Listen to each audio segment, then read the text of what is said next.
Hi my loves, welcome back to another video. This time we have our mid-year check-in and I am so excited to get into it with this for this video with you guys. I have 10 books picked out with 10 prompts, and I tried to match like the books that I read to the prompts that I came up with for each book. So I'm really excited to get into it. These are not necessarily based like on my top tier books for the year or anything like that. This is just kind of like all around everything that I've kind of read so far, even though it's not everything that I've read so far. But I thought, why not do like a 10 book mid-year catch-up, you know, to kind of go over some of the ones that I've read this year so far, and most of them are pretty good. Like, they're my favorites. They're some of my favorites, so they're not like top tier, but they are definitely on top. Not all of them, but for the most part they all are.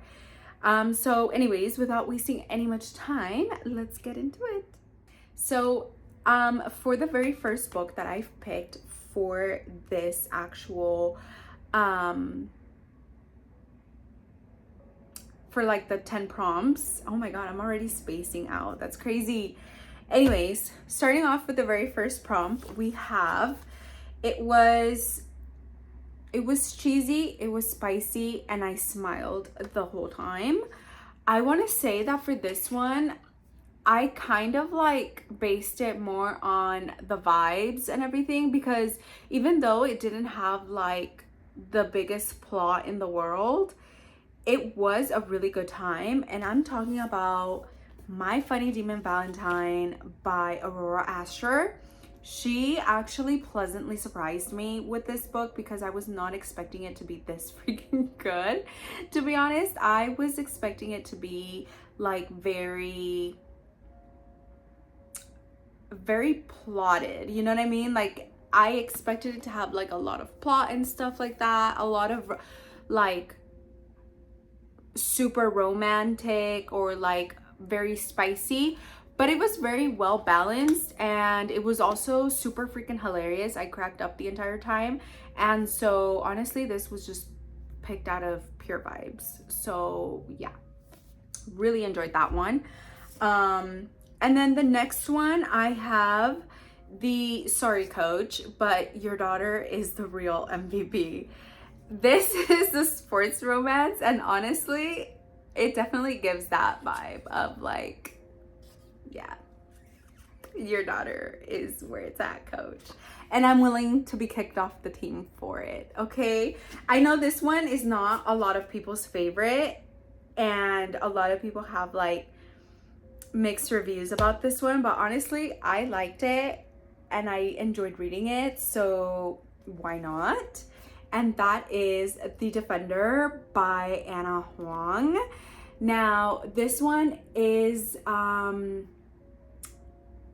Vincent Dubois, and of course, you know, Brooklyn. She is the coach's daughter, and she's also a nutritionist, and she works for the team. And yeah, things get a little complicated with her and Vincent, and things get pretty spicy. And I loved that. Okay, there's a specific part in here that just done did it for me, and I love that. So The Defender by Huang is definitely under that, you know, under that that very well written trope. The next one is, I've never wanted to throw a book across the room more than this. Now, this book, I absolutely loved the rest of this series, but this book specifically really pissed me off. And just when I thought that it had saving and that it was actually gonna have potential to be really freaking great, It just kept pissing me off at every turn, and I did not enjoy that one bit. And that is Crowntide by Aster. I've talked about this so many times because honestly, I will never get sick of not talking about it, even though I did not like it. But here we are again talking about it because yeah, it just when I thought that like the plot was gonna have potential, and even though the plot twist did have room for potential, it was ruined and I didn't like it. And I honestly, the worst time of my life for this one was the plot twist. Did not vibe with it, and honestly, I held back. Okay, I was literally fighting myself to not literally throw it across the room because it pissed me off. And it was just, I just come to know that it just was not for me because the other books were great. I don't know why we needed a fourth book, but here we are with that fourth book that was disappointing to me, to say the least. So there's that. Next, we have the definition of no thoughts, just vibes. Honestly, this was another one that it's like, I picked it for a specific reason, okay? And the reason is that it had a lot of great vibes going, and it has everything that I love about the author. But the only reason why it felt like it was more vibes and not a whole lot of plot going on was because it just felt very copy and pasted. And I love that. I do. I've said this. I love that. But again, it was just more about the vibes. I'm talking about Hunt the Villain by Rena Kent. Obviously, you guys know that very copy-paste from God of Fury, but I'm not mad about it. I'm not upset about it. I still loved it. It was a great book. And Vaughn and Julian are great. Okay, I absolutely love them. Julian definitely is a Russian man. Okay, he is very much a Russian man and very much Nikolai. I am surprised they didn't like have like such a friendship, because I mean, obviously like they kind of did because they're in the same circle, but like I wish they would have had more of a besties vibe. You know what I mean? That would have really did something for me. That would have really done something for me if they would have done like a total besties between Julian and Nikolai. But we're talking about obviously, you know, Julian here. And I love that. So I love this book in general. It was actually really good. And Vaughn was really good too. Vaughn I really liked, and why not? You know what I mean? So that was a great vibe. It was a lot of great vibes in that book. I had a good time reading it.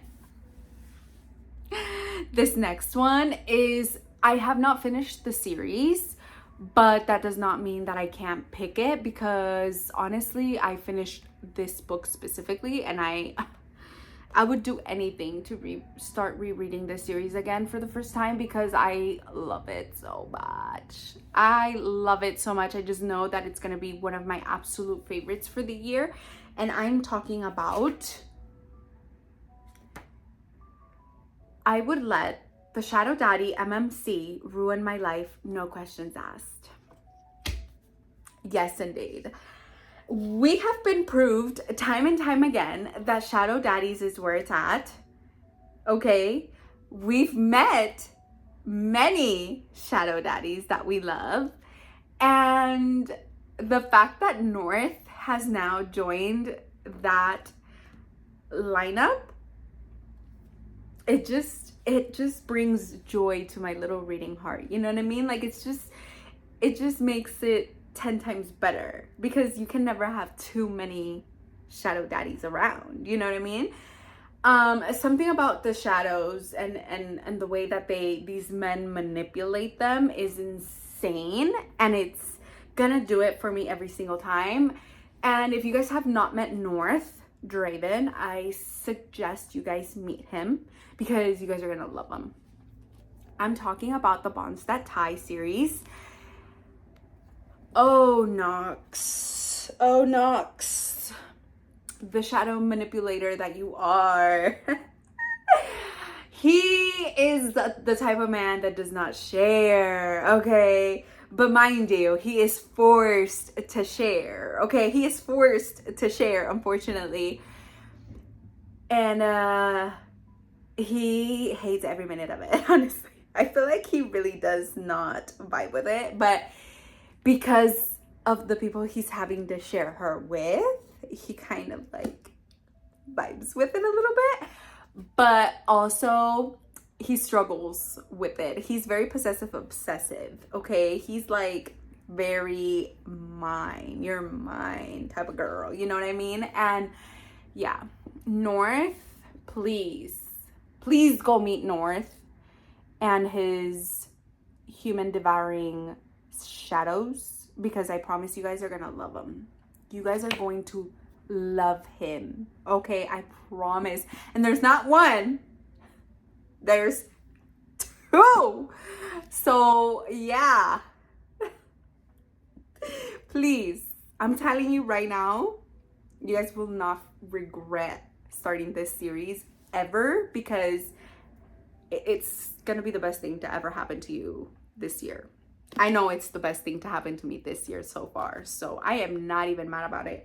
Not one bit. I am so glad that I've met North, because it's where it's at. This next one, I'm not even gonna give you guys an explanation for this next one, because you guys should already know my feelings about this one. Straight to jail.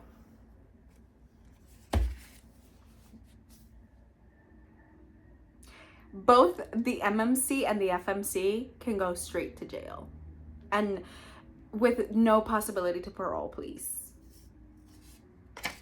Because what the hell was that? This was absolute nonsense. This was a miserable read for me. That's all I'm gonna say. I need not only my money back, but my time wasted back, please, because no thanks. No thanks on that. The next one I have is this book owes me financial compensation for emotional damage. And mind you, I haven't even finished this series either. I haven't even finished this series either, and this book is the reason why I haven't finished this series either. I made it to the third book in the series. I finished the third book. I still need to continue on from there, but I don't think I'm prepared to finish that series anytime soon, unless I am in the appropriate mental state to do so, because I'm talking about the Boys of Tommen series. The Boys of Tommen series has absolutely shattered me into a million pieces, and I have not been able to pick up this series since, okay? Ever since I finished this book, the moment I started it, I was already in tears from the first chapter.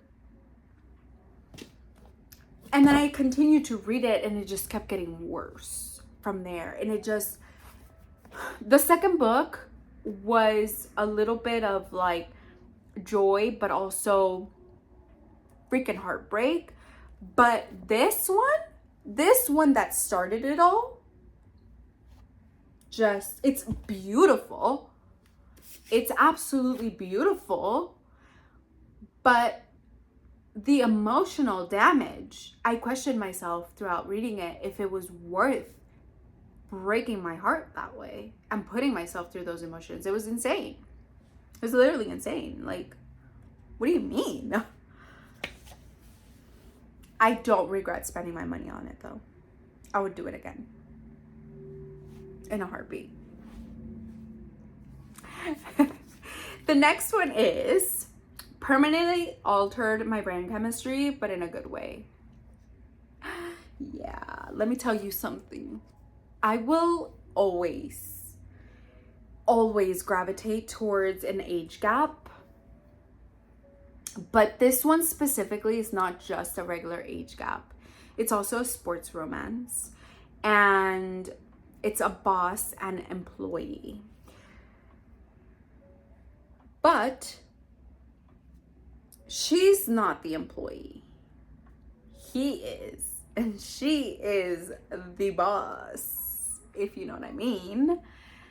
If you haven't figured it out, I am talking about In Her Own League by Liz Tomforde, or Liz Tomforde.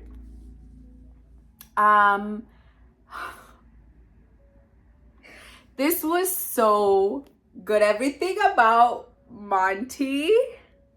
Oh my God. I love everything about that man. Okay. I love everything about this man. Emmett Montgomery just, you know?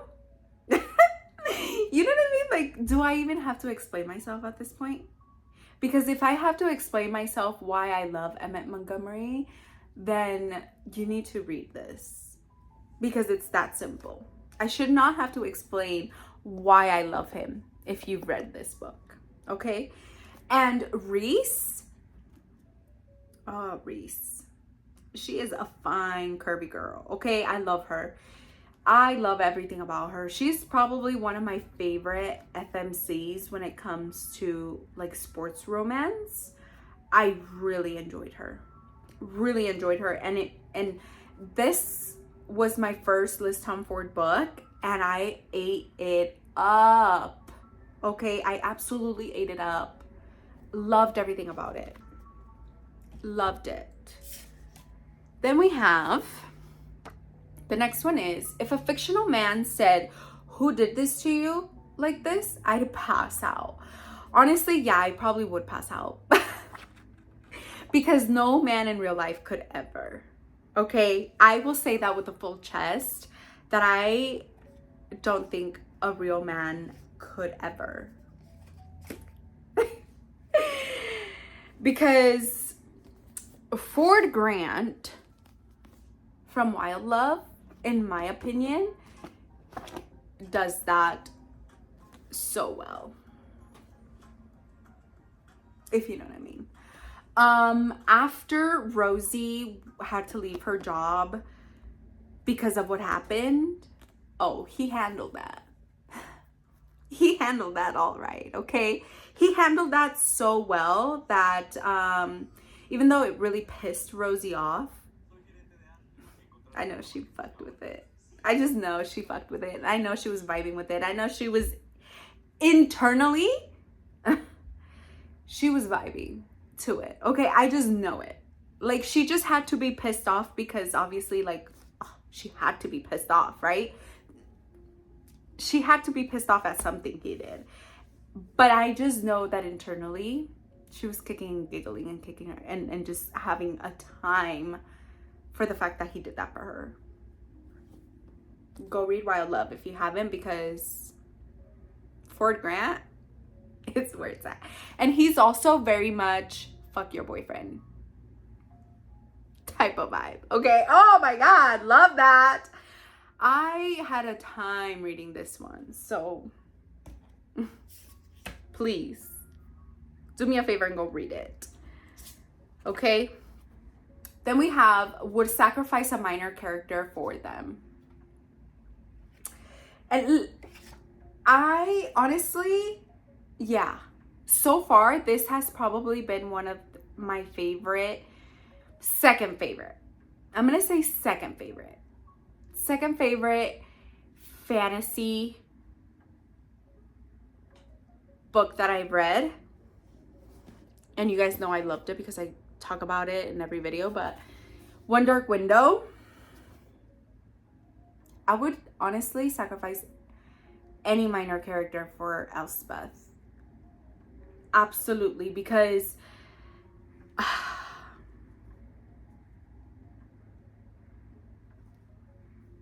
yeah. Elspeth and her nightmare. Yeah. I really enjoyed this one. This one doesn't really need a lot of explanation from me because honestly, I really enjoyed this one. It was my first very gothic fantasy, dark gothic fantasy book, and I loved everything about it.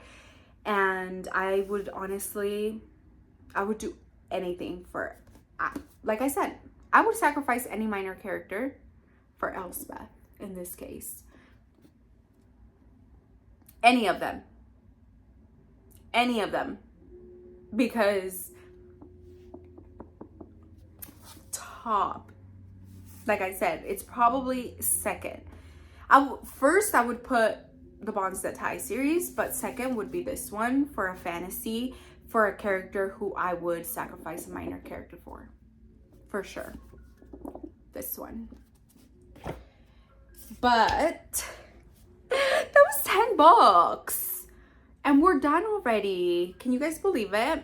I wish I had more for you guys, but I only wanted to do 10. Otherwise, this video would be super long. And I feel like I've already been giving you guys super long videos. But that is kind of what I've read so far this year, what I've loved so far this year, what I've hated so far this year, and some mid ones for the year. Because, you know, we have to have some mid reads. And not everything is going to be absolute 5-star top tier god tier reads, right? So that's what we have so far. I loved making this video for you guys. I hope you guys enjoyed it, and I will see you guys in the next video. Please don't forget to like, share, and subscribe, and I'll see you guys in the next one. Bye.